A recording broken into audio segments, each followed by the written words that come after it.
Good morning friends. আজকে তোমাদের আমি ক্লাস 10-এর কম্পাউন্ড ইন্টারেস্ট চক্রবৃদ্ধি সুদ এই অধ্যায়টার কিছু সমস্যা তোমাদের আমি সমাধান করার কৌশল বলবো।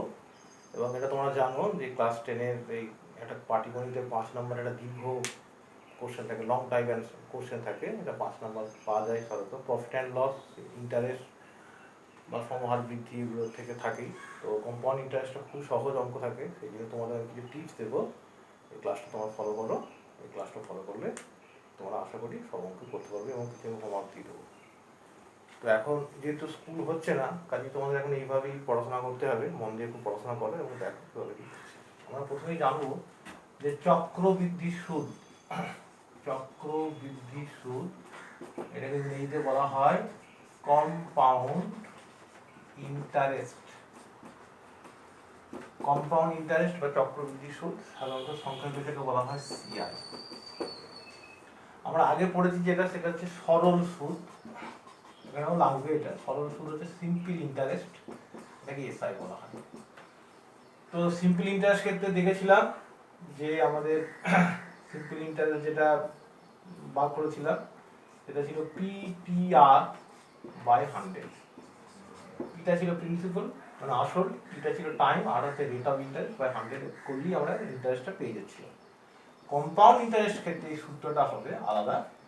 সাধারণত যদি আমি পিটাকে বলি আসল, আসলটাকে বলা হয় প্রিন্সিপাল, আসল প্রিন্সিপাল।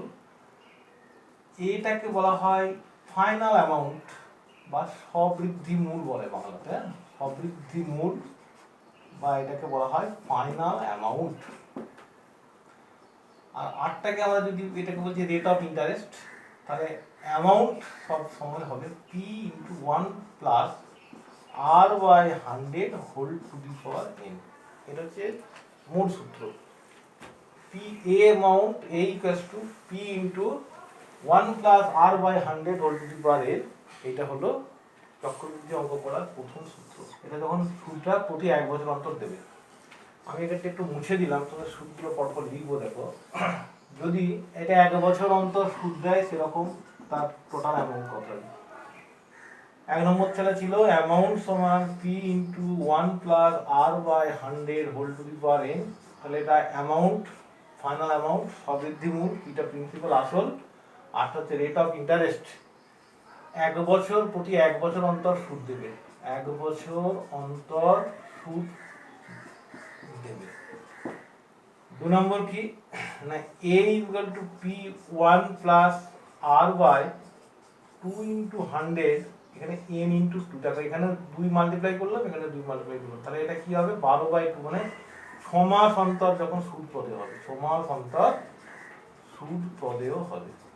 অ্যাকচুয়ালি কম্পাউন্ড ইন্টারেস্ট ব্যাপারটা সিগনিফিকেন্সটা কি না, কোনো আসল 3 মাস 4 মাস 6 মাস 1 বছর অন্তর অন্তর তার সুদ যোগ হবে আসলের সাথে। তাহলে আসলের সাথে সুদ যোগ হয়ে যেটা হলো সেটা হচ্ছে সবৃদ্ধিমূল, সবৃদ্ধিমূলের উপর আবার ইন্টারেস্ট যোগ হবে, দিয়ে তাহলে মোট মূলটা মানে প্রিন্সিপালটা আস্তে আস্তে বাড়তে থাকবে, যেটাকে বলা হচ্ছে কম্পাউন্ড ইন্টারেস্ট বা কম্পাউন্ড অ্যামাউন্ট হয়। সাধারণ মানে সিম্পল ইন্টারেস্ট ক্ষেত্রে এটা হয় না। সিম্পল ইন্টারেস্টের আসলটা ফিক্স থাকে, কিন্তু সুদটা বাড়তে থাকে, পরে আমরা সুদ আর আসল একসাথে পাই। কম্পাউন্ড ইন্টারেস্টের ক্ষেত্রে হচ্ছে সুদটা আসলের সাথে যোগ হয়ে তার আবার পরের বছর থেকে আবার সুদ ইন্টারেস্ট আমরা পাবো, সেটা হচ্ছে কম্পাউন্ড ইন্টারেস্ট। তাহলে এই 6 মাস অন্তর দেয় এটা হলো। এবারে যদি ধরো যে ইন্টারেস্টটা যদি 4 মাস অন্তর দেয়, তখন এটা 3 ইন্টু 100 ইন টু দি পাওয়ার থেকে। মনে রাখার বিষয়টা হচ্ছে 6 মাস অন্তর মানে 12/2, 4 মাস মানে 12/3, ওই জন্য 4 মাস অন্তর সুদ পদে হচ্ছে, 4 মাস অন্তর সুদ পদে। এই সূত্রগুলো ভালো করে লিখে রাখুন, গুলিয়ে যাওয়ার কোনো ব্যাপার নয়। পি এবারে যদি এটা 1 plus R by 4 into 100 whole to the power N, এটা তাহলে কি হবে যখন ইন্টারেস্টটা 3 মাস অন্তর পদে হবে, 3 মাস অন্তর সুদ পদে হবে। তাহলে 3 মাস অন্তরের কোয়ার্টারলি ইন্টারেস্ট বলা হয়। 4 মাস হলো 6 মাস হাফ ইয়ারলি ইন্টারেস্ট এবং এটা ইয়ারলি ইন্টারেস্ট আমরা দেখব। এইবার যদি ধরো রেট অফ ইন্টারেস্টটা চেঞ্জ হয়ে যাচ্ছে, ধরো প্রথম বছর আর 1%, দ্বিতীয় বছর আর 2%, তৃতীয় বছর আর 3%, তাহলে টোটাল ইন্টারেস্ট এরকম যদি হয়ে যায়, ধর প্রথম বছরের জন্য ছিল R1%, দ্বিতীয় বছরের জন্য ছিল R2%, তৃতীয় বছরের জন্য ছিল R3%। তাহলে টোটাল অ্যামাউন্ট তখন হয়ে যাবে P into 1 plus R1/100, 1 plus R2/100, 1 plus R3/100। তাহলে তৃতীয় বছরের শেষে আমার টোটাল অ্যামাউন্ট হয়ে যাবে P into 1 plus R1/100, R2/100, R3/100। এটা ক্যালকুলেশন করলেই আমরা টোটাল অ্যামাউন্ট কত সেটা জানতে পেরে যাবো। সুদ প্লাস আসল কত হয়েছে তাহলে আমরা যেমন আমরা সরল সুদের ক্ষেত্রে দেখেছিলাম, বুঝে দিচ্ছি তোমরা লিখে নাও খাতাতে। আচ্ছা, সরল সুদের ক্ষেত্রে আমরা যখন দেখেছিলাম যে ইন্টারেস্ট এটা ছিল P time T, rate of interest by 100 এটা পেয়ে যাচ্ছিলাম। তাহলে কম্পাউন্ড ইন্টারেস্ট ক্ষেত্রে একই জিনিস পাবো। তাহলে কম্পাউন্ড ইন্টারেস্ট বা সবৃদ্ধি মানে চক্রবৃদ্ধি সুদ যেটা বলছি, অ্যাকচুয়ালি এটাকে আমরা বলতে চাইছি চক্রবৃদ্ধি সুদ। তাহলে কি হবে না, টোটাল অ্যামাউন্ট মাইনাস প্রিন্সিপাল। অ্যামাউন্টের জায়গায় আমরা পেয়েছি 1 plus R/100 whole to the power n minus p, এটা পেলাম। এবার তাহলে এখান থেকে পিটা যদি কমন দিয়ে দাও, p into 1 plus R/100 two the power n minus 1। তাহলে এটা আমরা সিম্পল ইন্টারেস্ট পেয়ে গেলাম, কম্পাউন্ড ইন্টারেস্ট। মাঝে মাঝে অঙ্ক থাকে যে কম্পাউন্ড ইন্টারেস্ট এবং সরল সুদ মানে চক্রবৃদ্ধি সুদ এবং সরল সুদের অন্তর এত, তাহলে সুদের হার বার করো, আসল বার করো, এরকম অঙ্ক থাকতে পারে। তাহলে কিছু আমাদের আস্তে আস্তে তাহলে সূত্রগুলো তোমরা খাতায় লিখে নাও, নিয়ে এবার এই সূত্রের উপর বেস করে আমি একটা করে অঙ্ক দেখায়। দেখো খুবই সহজ, এই সূত্রের মধ্যে অঙ্ক সব থাকবে। ঠিক আছে, এটা মুছে দিলাম। এবার তোমাদের আমরা যেটা করব সেটা হলো আমরা একটা অঙ্ক দিয়ে শুরু করি। দেখো ধরো একটা অঙ্ক দিয়ে দিলাম যে কত টাকা বার্ষিক 5% চক্রবৃদ্ধি সুদে, বার্ষিক 5% চক্রবৃদ্ধি সুদে কত টাকা বার্ষিক 5% চক্রবৃদ্ধি সুদে 2 বছরে 2528 টাকা হবে। তাহলে একটা অঙ্ক দিলাম কত টাকা বার্ষিক 5% চক্রবৃদ্ধি সুদের হারে 2 বছরে 2528 টাকা হবে। তাহলে মানে এখানে আমার প্রিন্সিপালটা বার করতে হবে কত টাকা। তাহলে আমি ধরে নেবো যে আসল সমান পি টাকা। তাহলে এখানে ধরি আসল সমান পি টাকা, এটা আসল সমান পি টাকা ধরে নিলাম। এবারে কত 5% সলিউশন ফর্মুলাটা কি না, অ্যামাউন্ট সমান P into 1 plus R/100 whole to the power n। এটা হচ্ছে আমাদের কম্পাউন্ড ইন্টারেস্ট বা অ্যামাউন্ট বার করার সূত্র। তাহলে আমরা 2 বছরে বলেছে 2528 টাকা হয়ে যাবে, তাই তো? তার মানে আমার অ্যামাউন্টটা হয়ে যাবে 2528 টাকা সুদ প্লাস আসল। আসলটা আমি জানি না, 1 plus R rate of interest দিয়ে দিয়েছে কত 5%, তাহলে 5/100 হোল টু দি পাওয়ার কত বছরের জন্য বলেছে 2, এনটা হলো বছর, এনটা বছর আর আটটা ছিল কি সুদের হার, এটা বসিয়ে দিলাম। পিটা হলো আসল আর এটা হলো সবৃদ্ধি মূল, মানে এটা হচ্ছে সুদ যুক্ত আসল। এটাকে এক কথায় বলে সবৃদ্ধি মূল, সবৃদ্ধি মূল, এই কথাটা সবৃদ্ধি মূল। তাহলে আমরা দেখো এটা যদি করে নিই পি, এটা ক্যান্সেলেশন করলাম 20, তাহলে 1 প্লাস 1/20 হোল স্কয়ার, তাহলে 20 plus 1 21, 21/20 whole square into P. তাহলে পি ইকুয়াল টু আমি একবারে করে দেবো 25 28, এটা তো উপরেই থাকবে, ঠিক আছে, ডিভাইডেড বাই 2528, ওটা তাহলে উপরে চলে যাবে, এটার উপরে হয়ে যাবে 400 ডিভাইডেড বাই 21 ইন্টু 21। এটা ক্যালকুলেশন করতে হবে আমাদের, 21 ইন্টু 21 20 ইন্টু 400। তাহলে এটা ক্যালকুলেশন করলে তোমরা দেখো এটা হয়ে যাবে 3200 টাকা।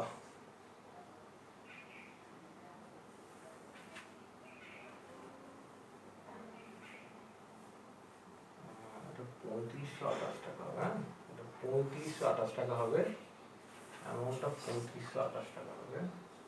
3528 করলে এটা হয়ে যাবে 3200 টাকা। ভুল হয়েছিল, অ্যামাউন্টটা হচ্ছে 3528 টাকা, এটা ছিল 3528, 3528।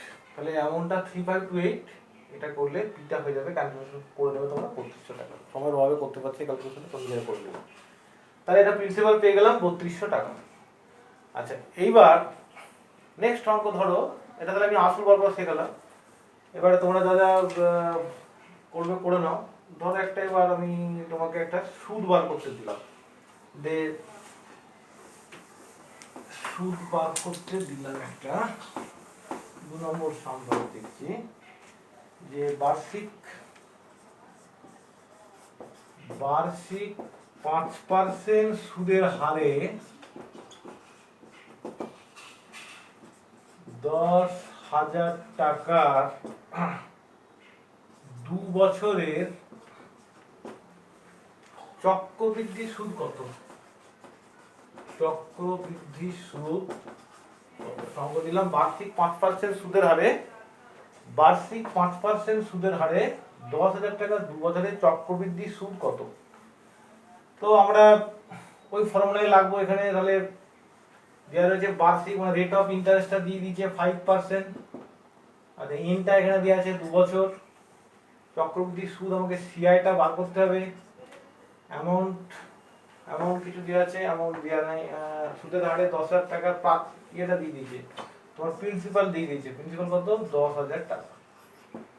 তাহলে আমরা সিম্পল ইন্টারেস্টে মানে কম্পাউন্ড ইন্টারেস্ট যেটা চক্রবৃদ্ধি সুদ মানে আমরা এইমাত্র করলাম যে আসল মাইনাস সবৃদ্ধি মূল, সুদযুক্ত আসল মাইনাস আসল। তাহলে সুদযুক্ত আসল হয়ে গেল P1 plus R/100 whole to the power n minus p। তাহলে এখানে p এর জায়গায় 10,000 বসিয়ে দিলাম। 1 প্লাস রেট অফ ইন্টারেস্ট কত? 5% ছিল, 5/100 কত বছর ছিল? 2 বছর, মাইনাস p। p মানে হচ্ছে 10,000 দিয়ে আছে। 10,000 কে কমন দিয়ে দাও,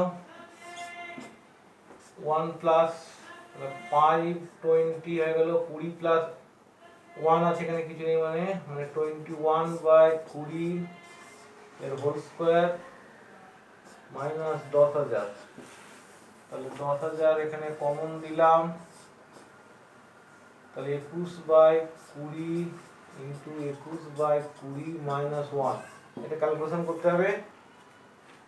এটা ক্যালকুলেশন করলে তোমাদের যেটা দাঁড়াবে দেখিয়ে দিচ্ছি, 10,000 তাহলে 21 ইন্টু 21 মাইনাস 20 ইন্টু 20/20 ইন্টু 20। এটা ক্যালকুলেশন করে নাও। ক্যালকুলেশন করলে এটা চলে আসবে তোমার 1025 টাকা। এটা ইন্টু করো, এটা ইন্টু করে মাইনাস করো, তাহলে 1025 টাকা। তাহলে ডাইরেক্ট আমরা কম্পাউন্ড ইন্টারেস্টটা পেয়ে গেলাম, কম্পাউন্ড ইন্টারেস্ট বার করতে পেরে গেলাম। এইবারে আমি একটা সাম দেখাচ্ছি তোমাদের, যেটাতে মানে চক্রবৃদ্ধি সুদ আর সরল সুদের অন্তর দেওয়া আছে, সেটা তোমাদের বার করতে হবে। যে বলে দিয়েছে যে বার্ষিক কিছু একটা সরল সুদ আর এর অন্তরটা দিয়ে দিয়েছে, তোমাকে সেই অন্তর থেকে বার করতে হবে। ধরো একটা সাম দিলাম আমি, আচ্ছা যারা পারোনি দেখে একটু ভালো করে, যে আর হচ্ছে রেট অফ ইন্টারেস্ট, এটা বছর, সিআই হচ্ছে কম্পাউন্ড ইন্টারেস্ট, চক্রবৃদ্ধি সুদ, পিটা হচ্ছে আসল। এই সূত্র এই সব ফর্মুলাতে বসে দিলে অঙ্ক হয়ে যাবে খুব সহজ। বইয়ের যে উদাহরণ অঙ্কগুলো করে দেওয়া আছে প্রথমে দেখবে, আমার এটা নোটসটা দেখবে, তারপরে বইয়ের সমস্ত অঙ্ক করে নেবে, যেটা অসুবিধা হবে আমাকে দেখাবে। আচ্ছা এবার তোমাদের আর একটা ধরনের অঙ্ক দিয়ে দিই, যেটা তোমাদের পরীক্ষাতে খুব আসে, যে যে ওই ধর একটা অঙ্ক বললাম যে বার্ষিক 4% সুদের হারে কত টাকা 2 বছরের সরল সুদ, 2 বছরের সরল সুদ, এটা চক্রবৃদ্ধি সুদ রাখা হবে, 2 বছরের চক্রবৃদ্ধি সুদ ও সরল সুদের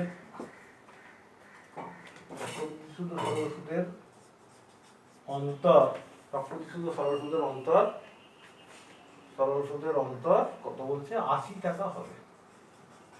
80 টাকা হবে।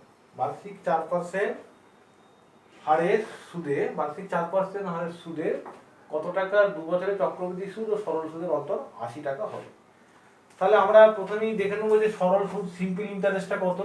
আমরা জানি যে PTR/100। এখানে আসল কত, আসলটা আননোন। বার্ষিক কত টাকা, এটা তাহলে আমাদের বার করতে হবে যে কত টাকা, মানে P টাকা, তাহলে P। কত বছরের, 2 বছরের। রেট অফ ইন্টারেস্ট কত, 4%, 4/100 হলো। তাহলে এটাকে আমার কাটলে হয়ে গেল 25, তাহলে 2P/25 টাকা। এবার কম্পাউন্ড ইন্টারেস্ট বার করবো। চক্রবৃদ্ধি সুদ কত, ওই ফর্মুলা লাগাবো। চক্রবৃদ্ধি সুদ হচ্ছে AP into 1 plus R/100 whole to the power n minus P। P এর মান কত এখানে আননোন। রেট অফ ইন্টারেস্ট কত, 4%, 4/100 এর হোল স্কয়ার মাইনাস P। এটাকে ক্যালকুলেশন করলে হবে 25, তাহলে P ইন্টু 25 প্লাস এখানে 1 আছে 26, তাহলে 26/25 এর হোল স্কয়ার মাইনাস P। তাহলে এটাকে পিটা যদি কমন দিই, 26 ইন্টু 26 মাইনাস 25 ইন্টু 25/25 ইন্টু 25। তাহলে এটা হচ্ছে P ইন্টু 676 মাইনাস 625/625 হয়ে গেল।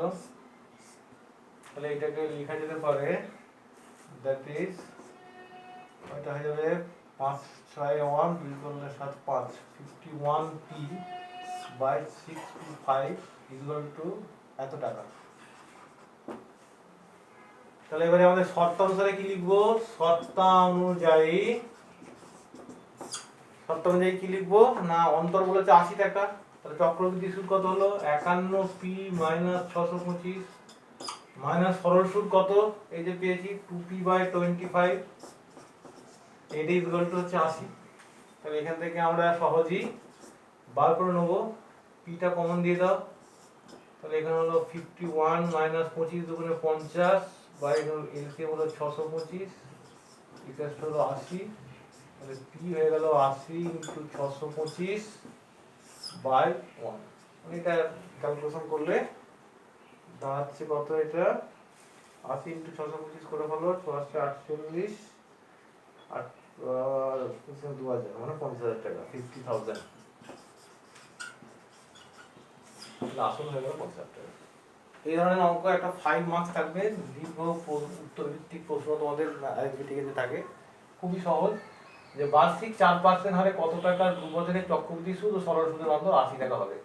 তাহলে এই ধরনের তোমাদের আমি একটা যদি অঙ্ক দিই, বাড়িতে করো, একই টাইপের অঙ্ক, শুধু ইন্টারেস্টটা পাল্টে দিচ্ছি, যে বার্ষিক একই সুদের হারে, আচ্ছা এটা লিখে নাও তারপরে আমি দিয়ে দিচ্ছি, যে বার্ষিক একই সুদের হারে 15,000 টাকা 2 বছরের চক্রবৃদ্ধি সুদ ও সরল সুদের অন্তর 150 টাকা হলে সুদের হার কত। তার মানে আমি একইভাবে পড়ে যাবে, সুদের হারটা কত বার মানে 8 টাকা করতে হবে, আন্দাজ আছে। তাহলে এটা নিশ্চয়ই তোমরা করে ফেলেছো। তাহলে এবার আমি এটাকে মুছে দিচ্ছি। যারা পারোনি নিচের দিকটা দেখো, পুরো দিকটাকে মুছে দিচ্ছি। এই চ্যাপ্টারটা খুব ভালো করে পড়বে। তোমাদের বাড়ির জন্য অ্যাক্টিভিটি টাস্ক দিচ্ছি, হোমওয়ার্ক করবে, আমাকে দেখাবে। বার্ষিক কত সুদের হারে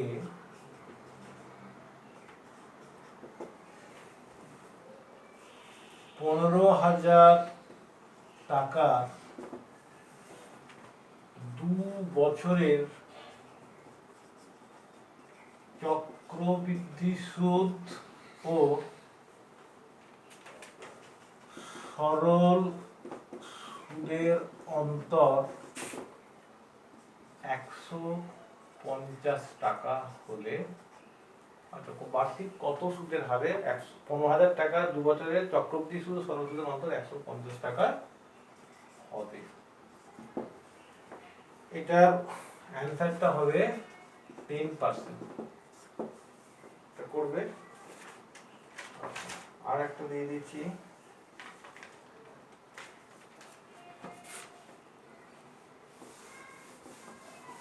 এটা বুঝিয়ে দিলাম।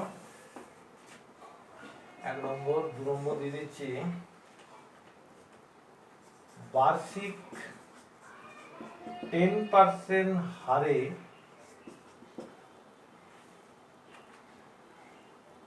কত টাকা 3 বছরের চক্রবৃদ্ধি সুদ ও সরল সুদের অন্তর, চক্রবৃদ্ধি সুদ ও সরল সুদের অন্তর তোমার কত হবে? 620 টাকা হবে। সরল সুদের অন্তর 620 টাকা হবে। ঠিক যে অঙ্কটা করে দিলাম ওইটাই শুধু সংখ্যাটা পাল্টে দিয়েছি, সুদের হারটা 10% করে দিয়েছি আর বছরটা 3 বছর করে দিয়েছি। 3 বছরের চক্রবৃদ্ধি সুদ ও সরল সুদের অন্তর বলেছে 620 টাকা হবে। এটার তোমরা রেট অফ ইন্টারেস্টটা, এটার অ্যান্সারটা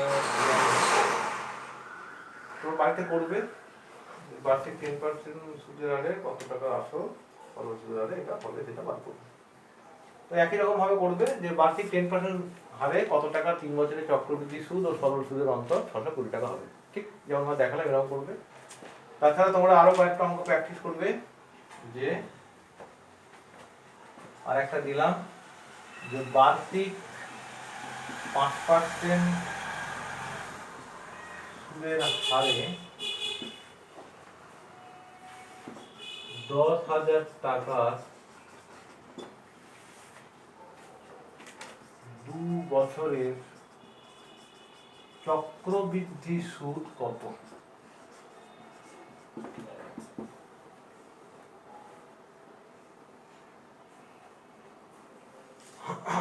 আর একটা দিয়ে দিই,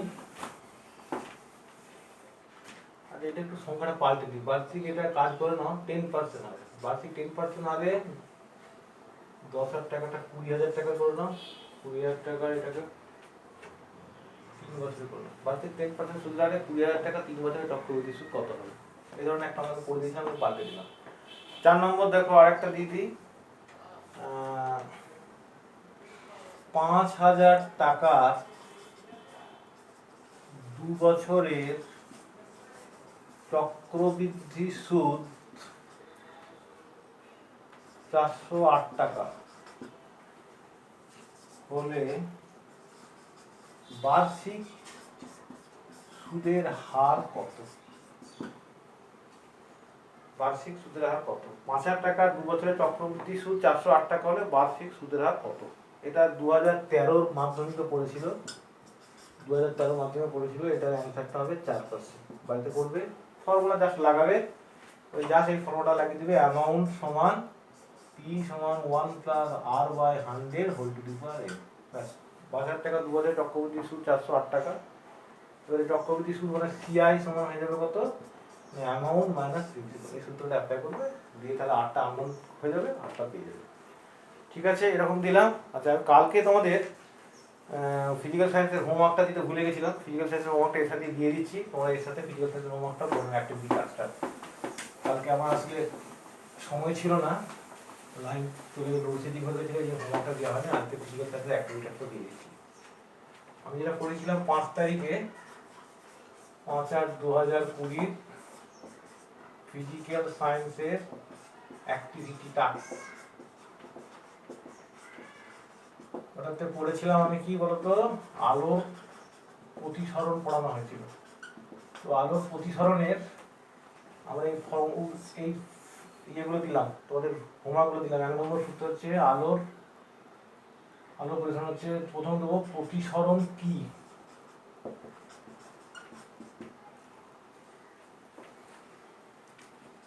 ইহার সূত্র দুটি লেখো।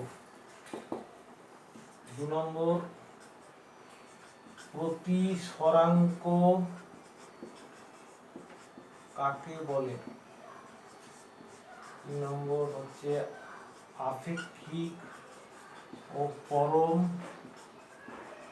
প্রতিসরাঙ্ক কাকে বলে,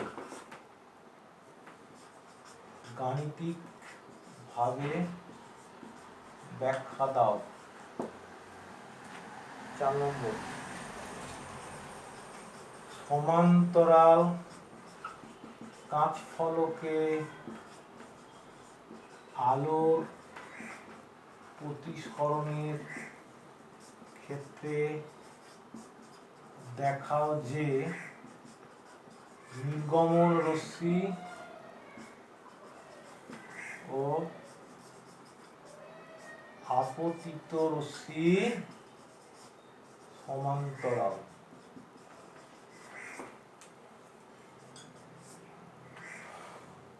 প্রতিসরাঙ্ক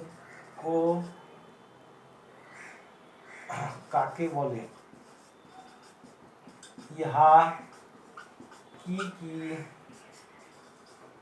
বিষয়ের উপর নির্ভর করে? লাস্ট একটা দিলাম যে কসির সূত্রটি লেখো, আর শেষে একটা দিলাম, শেষে একটা লাস্ট একটা দিয়ে দিচ্ছি যে বায়ুর সাপেক্ষে